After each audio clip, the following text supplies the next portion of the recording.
Sedangkan dulu waktu hutan, ayah Kak Yati uruskan. Semua tu kan. Sampai bersih, sampai macam ni.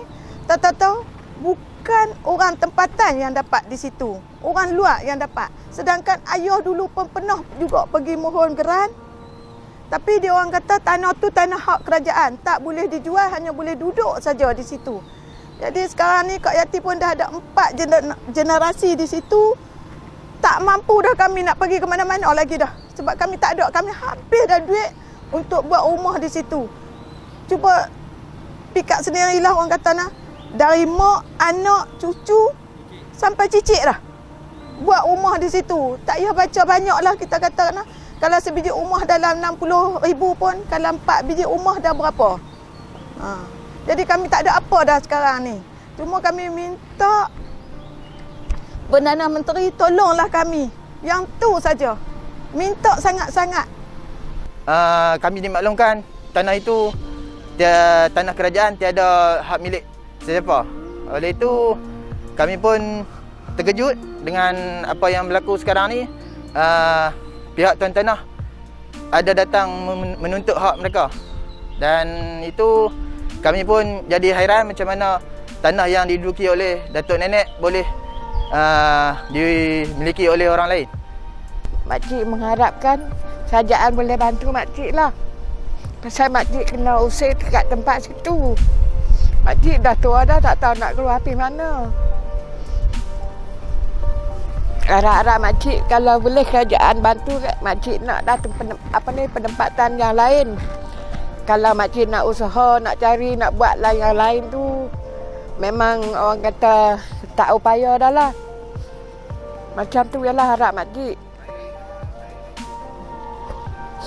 Dan makcik duduk situ pun dari tahun 86. Start tu makcik mula buat rumah. Arwah suami makcik pun mula buat rumah.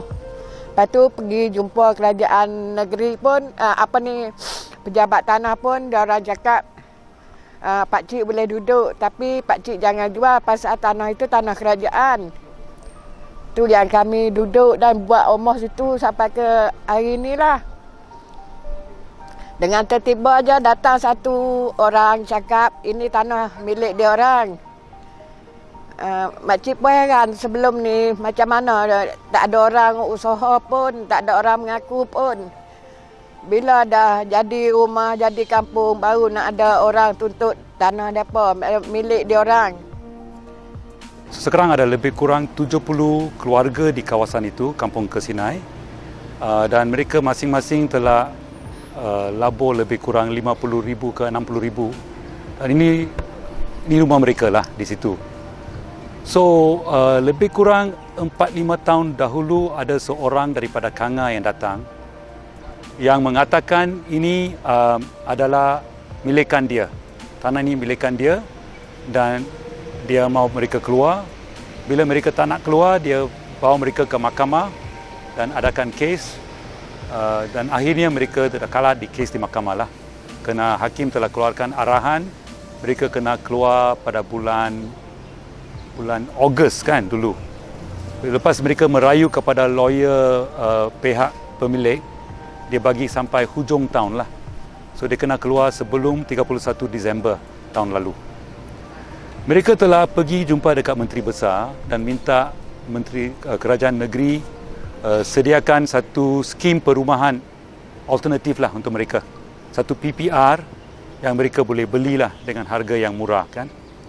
Mereka juga ataupun dia minta skim RPT lah di kawasan itu. Kerana mereka kata jika daripada awal kerajaan negeri telah memberitahu ini kawasan dimiliki oleh orang lain, memang dia tak akan melabur duit dalam itu. Tapi oleh kerana mereka diberi gambaran ini tanah kerajaan dan kerajaan bagi izin pada mereka untuk buat rumah, lagipun kerajaan bekalkan elektrik, bekalkan air, bekalkan jalan, dewan orang ramai, dia rasa memang ini okey dengan kerajaan.